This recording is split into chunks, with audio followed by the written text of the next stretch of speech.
Hello friends, SK teaching में आप लोग का स्वागत है।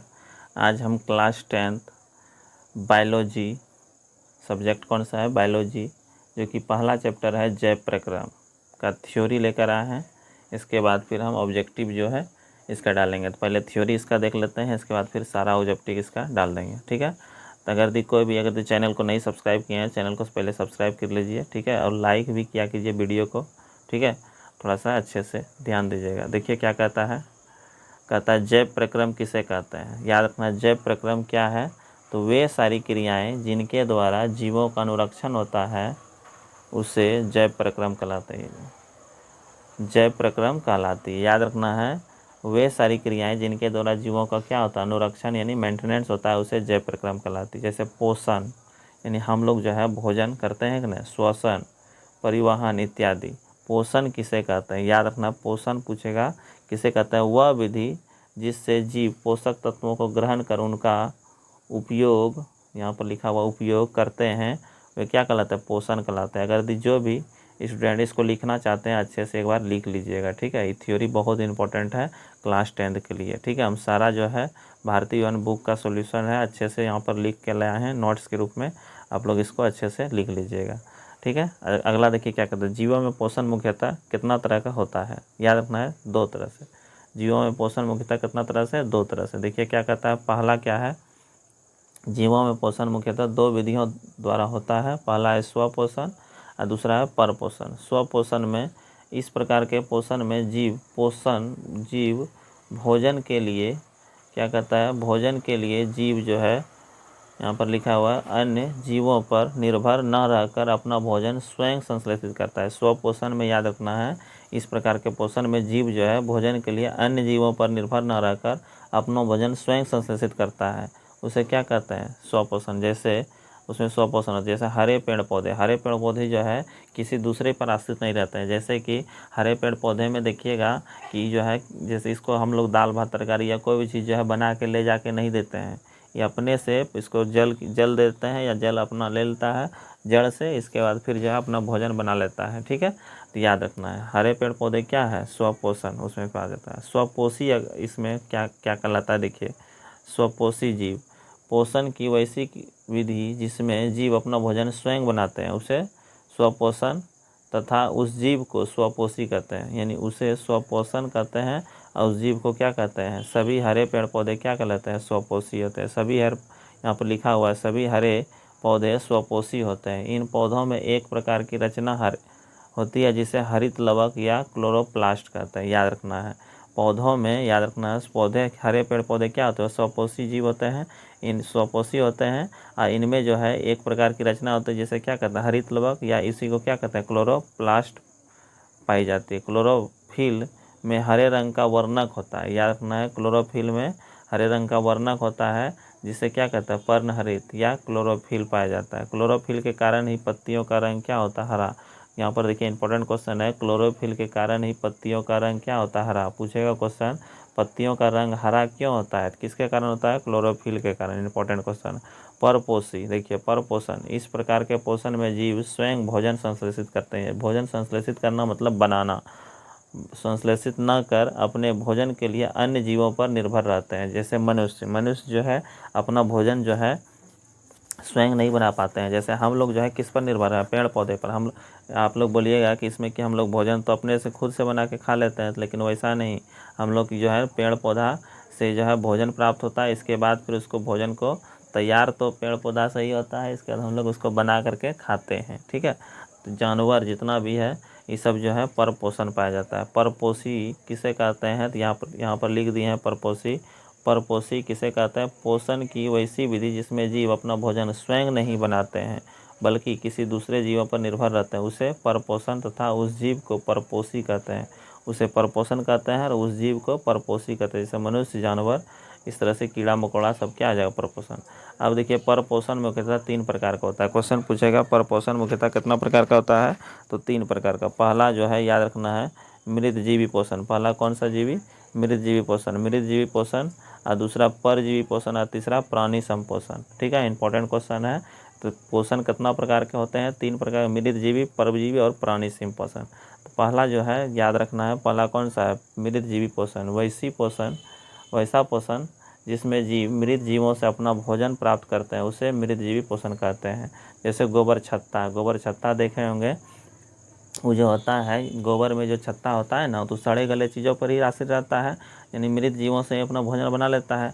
गोबर में जो छत्ता सब रहता है, गोबर छत्ता हुआ, कवक हो गया, बैक्टीरिया जितना भी है, ये सब सड़े गले चीज़ों से ही अपना भोजन तैयार करते हैं। इसी को क्या कहते हैं, मृतजीवी पोषण इसमें पाया जाता है। मृतजीवी को अपघटक भी कहते हैं, यानी डीकम्पोजर भी कहते हैं। याद रखना, मृतजीवी को क्या कहते हैं, अपघटक कहते हैं। ठीक है।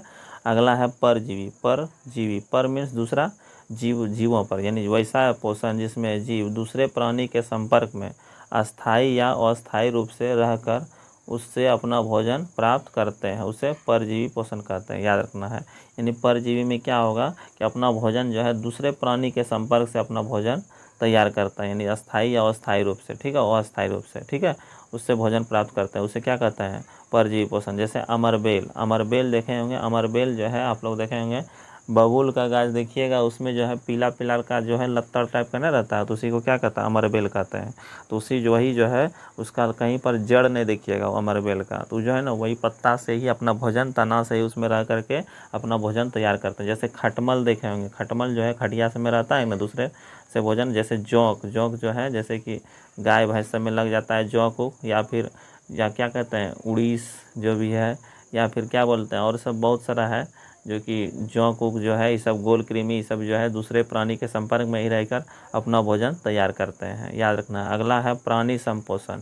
अगला कौन सा पोषण है, प्राणी संपोषण। वैसा पोषण जिसमें जीव अपना भोजन ठोस या तरल के रूप में जंतुओं के भोजन ग्रहण करने के विधि द्वारा ग्रहण करता है। यानी जंतु जिस तरह से भोजन करता है ना, प्राणी यानी मनुष्य जो है जिस तरह से भोजन ग्रहण करता है, उसी विधि के द्वारा जो है भोजन तरल या ठोस या तरल मतलब एक तरह से लिक्विड रूप में या ठोस रूप में जो है जंतुओं के भोजन ग्रहण करने की विधि द्वारा ग्रहण करते हैं, तो उसे प्राणी संपोषण कहलाता है। जैसे मेढक जो है प्राणी संपोषी जीव है। मनुष्य, अमीबा, पैरामीशियम, ये सब जो है प्राणी संपोषण है। ठीक है, याद रखना है। अगला प्रकाश संश्लेषण किसे कहते हैं, इंपॉर्टेंट क्वेश्चन है, पूछेगा प्रकाश संश्लेषण किसे कहते हैं। देखिए क्या लिखे हैं, जिस क्रिया के द्वारा पौधे अपना भोजन तैयार करते हैं उस मूलभूत क्रिया को प्रकाश संश्लेषण कहते हैं।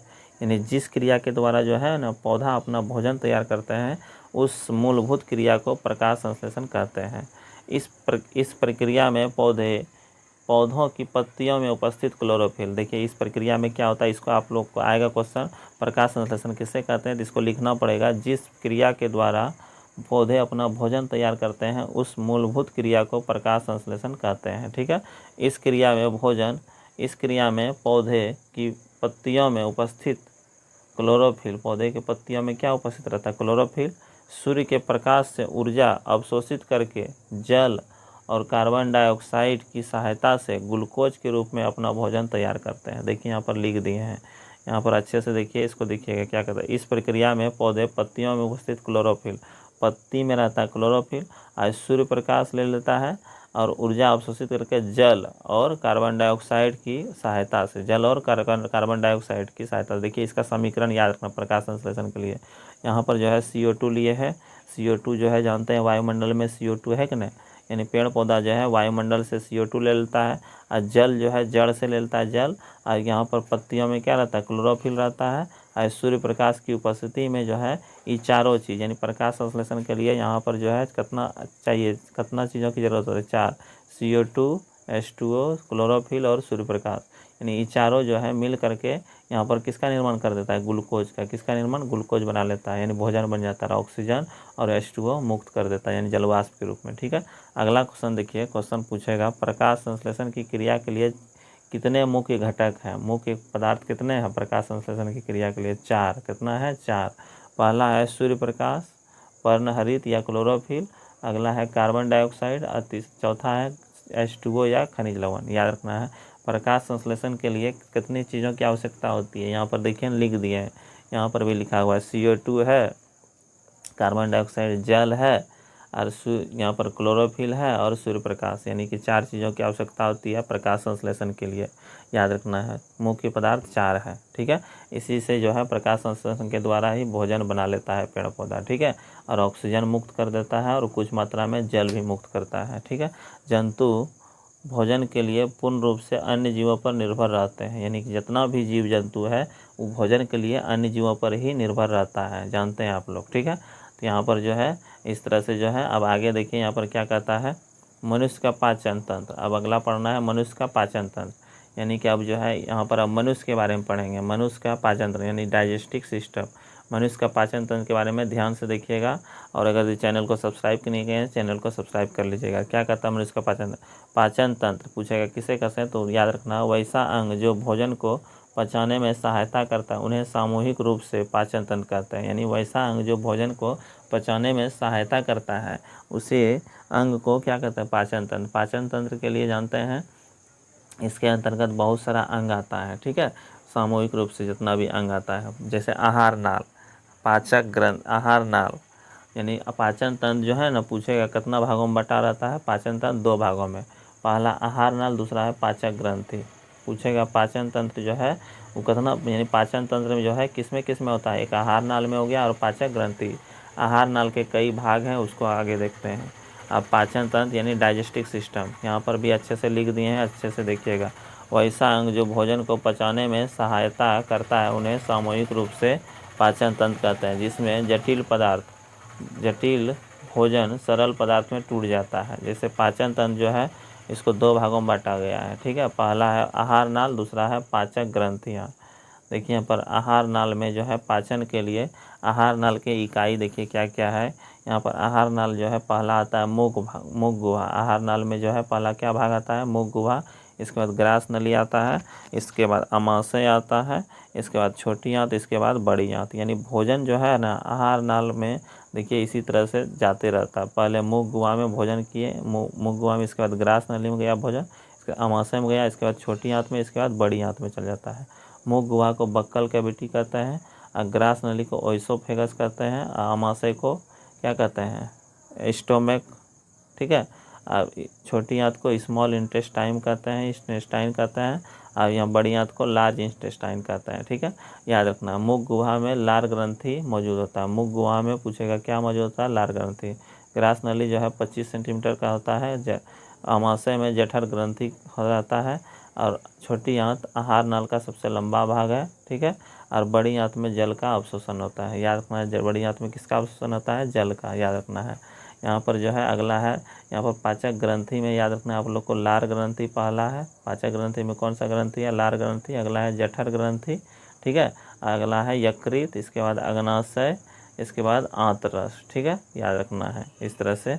अब आगे देखिए आहार नाल। अब पहला भाग जो है, पहला भाग यहाँ पर अब देखना है कौन सा, सब एक एक करके पढ़ेंगे। यहाँ पर पहले जो है आहार नाल के बारे में जानते हैं, इसका मुख गुहा, ग्रास नली, अमाशय, छोटी आंत, बड़ी आंत, इसके बाद लार ग्रंथि, जठर ग्रंथि, यकृत, अग्नाशय, आंतरस। इस टोटल जो है इस तरह से जितना भी है सबके बारे में हम लोग डिटेल से देखेंगे। पहला जो है आहार नाल, पहला क्या है, आहार नाल है। पहला देखिए क्या है, आहार नाल। अब आहार नाल के बारे में पहले समझ लेते हैं। आहार नाल यानी इसको इंग्लिश में क्या कहते हैं, एलिमेंट्री कैनाल। एलिमेंट्री कैनाल यह मुख गुहा से प्रारंभ होकर गूदा तक रहता है, यानी नीचे तक रहता है, ठीक है। आहार नाल की लंबाई 10 मीटर, याद रखना है, या 32 फीट होता है। 10 मीटर या 8 से 10 मीटर बोले थे, या फिर 32 फीट होता है। इसके अंतर्गत जानते हैं मुख गुहा आता है, ग्रास नली आता है, अमाशय आता है और छोटी आंत आता है, और बड़ी आंत मलाशय है, गूदा आता है, याद रखना है। आहार नाल के अंतर्गत क्या क्या आया, यहाँ पर मुख गुहा, ग्रास नली, अमाशय, छोटी आंत, बड़ी आंत और मलाशय और गूदा आता है, ठीक है। अगला है पाचक ग्रंथियाँ। पहला अगला क्या है, पाचक ग्रंथियाँ यानी डाइजेस्टिव ग्लैंड। ये ग्रंथियाँ भोजन को पचाने वाली एंजाइम का निर्माण करती है। आहार नाल जानते हैं इसकी शुरुआत जो है मुख गुहा से होता है और गूदा तक रहता है आहार नाल। इसकी लंबाई कितना बोले, 10 मीटर या 32 फीट, ठीक है। 8 से 10 मीटर या 32 फीट होता है। इसके अंतर्गत जो जी आया उसके बारे में बता दिया। अब पाचक ग्रंथि देखते हैं। पाचक ग्रंथि ने डाइजेस्टिव ग्लैंड, ठीक है। ये ग्रंथियाँ भोजन को पचाने वाली एंजाइम का निर्माण करती है। एंजाइम यानी भोजन में जो है, जानते हैं जैसे लार से एंजाइम निकलता है, तो एंजाइम जब तक नहीं निकलेगा भोजन पचेगा ही नहीं। जैसे हम लोग लार निकलता है ना भोजन में, जितना भी लार निकलता है उसको यदि हम फेंकते जाएंगे तो भोजन पाचन नहीं होगा अच्छे से, ठीक है। इसलिए लार भी बनना जरूरी है, ठीक है। इसके अंतर्गत लार ग्रंथि, जठर ग्रंथि, यकृत, अग्नाशय और आंत रस आता है, याद रखना है। अगला जो है हम लोग पढ़ेंगे यहाँ पर पाचन तंत्र। अगला क्या है, पाचन तंत्र में देखिए क्या लिखा है। पाचन तंत्र में जानते हैं जटिल पदार्थ जो है सरल पदार्थ में बदलता है, ठीक है, एंजाइम की मदद से। पूछेगा जटिल पदार्थ जो है किस में बदलता है, सरल पदार्थ में। किसकी मदद से, एंजाइम की मदद से। इसमें देखिए पहला भाग है कार्बोहाइड्रेट, यानी हम लोग जो है ना भोजन में 3 चीज़ ही लेते हैं मुख्य रूप से। भोजन में हम लोग कितना चीज़ लेते हैं, 3 चीज़। पहला क्या हुआ, कार्बोहाइड्रेट, अगला है प्रोटीन और वसा, जटिल पदार्थ इसको कहते हैं, ठीक है। यानी एंजाइम की मदद से कार्बोहाइड्रेट जो है किस में बदल जाता है, ग्लूकोज में। और प्रोटीन एंजाइम की मदद से एमिनो अम्ल में बदलता है, ठीक है। और वसा जो है एंजाइम की मदद से वसा अम्ल प्लस ग्लिसरॉल में बदलता है, वसा अम्ल प्लस ग्लिसरॉल में बदलता है, याद रखना है। इधर जटिल पदार्थ हो गया, इधर क्या हो गया, सरल पदार्थ। यानी जटिल पदार्थ जो है सरल पदार्थ में बदलता है एंजाइम की मदद से, ठीक है। अगला क्वेश्चन देखिए क्या कहता है अब, मुख गुहा। अगला क्या है, मुख गुहा। मुख गुहा यानी बक्कल कैविटी, बक्कल कैविटी। पाचन की क्रिया मुख से प्रारंभ होती है, याद रखना है। पाचन की क्रिया जो है किस कहाँ से होती है शुरुआत, इंपॉर्टेंट क्वेश्चन है। ऑब्जेक्टिव में आता है कि पाचन की क्रिया कहाँ से शुरुआत होती है, मुख से, मुख गुहा से। मुख गुहा इसके अंतर्गत पूछेगा कौन कौन आता है पाचन के अंतर्गत। मुख गुहा के अंतर्गत क्या कहता है, मुख में जानते हैं आप लोग क्या होता है, दांत होता है 32 ठो, इसके बाद जीभ होता है दांत, और इसके बाद लार ग्रंथि होता है, ठीक है। अब पहले जो है मुख गुहा के बारे में हम लोग पढ़ेंगे। मुख गुहा का पहला भाग क्या है, दांत, इसके बाद जीभ, इसके बाद फिर लार ग्रंथि, सब एक एक करके पढ़ेंगे। और अगर यदि चैनल को सब्सक्राइब नहीं किए हैं, चैनल को सब्सक्राइब कर लीजिए, ठीक है। देखिए पहला है दांत के बारे में। दांत जो है याद रखना है, दांत का अध्ययन ओडोंटोलॉजी कहलाता है। क्वेश्चन पहला याद रखना है, दांतों का अध्ययन क्या कहलाता है, ओडोंटोलॉजी। दांतों का बाहरी परत इनामेल का बना होता है। पूछेगा दांतों का बाहरी परत किसका बना होता है, इनामेल। इंपॉर्टेंट क्वेश्चन है, इनामेल। जो मानव शरीर का सबसे कठोर पदार्थ होता है। पूछेगा मानव शरीर का सबसे कठोर पदार्थ क्या होता है, तो इनामेल होता है, याद रखना है। इनामेल के अंतर्गत अंदर वाले भाग को डेंटाइन कहते हैं, याद रखना है। दांतों का पहला बाहरी भाग इनामेल और आंतरिक भाग डेंटाइन कहलाता है, ठीक है। दांत कैल्शियम फॉस्फेट का बना होता है। क्वेश्चन पूछेगा ऑब्जेक्टिव में आता है, दांत किसका बना होता है, कैल्शियम फॉस्फेट का। दांत किसका बना होता है, कैल्शियम फॉस्फेट का बना। दांत रोग विशेषज्ञ को डेंटोलॉजिस्ट कहते हैं, क्या कहते हैं, डेंटोलॉजिस्ट। और दांत का अध्ययन डेंटोलॉजी, दांतों का अध्ययन डेंटोलॉजी, ठीक है। इंपॉर्टेंट क्वेश्चन है, याद रखना है। अब देखिए दांत के प्रकार पढ़ते हैं, क्या पढ़ेंगे, दांत का प्रकार। थोड़ा सा और है, इसके बाद फिर वीडियो को रोकेंगे। देखिए दांत का प्रकार, पहला है दांत। दांत क्वेश्चन पूछेगा कितना प्रकार के होते हैं, दांत 4 प्रकार के होते हैं।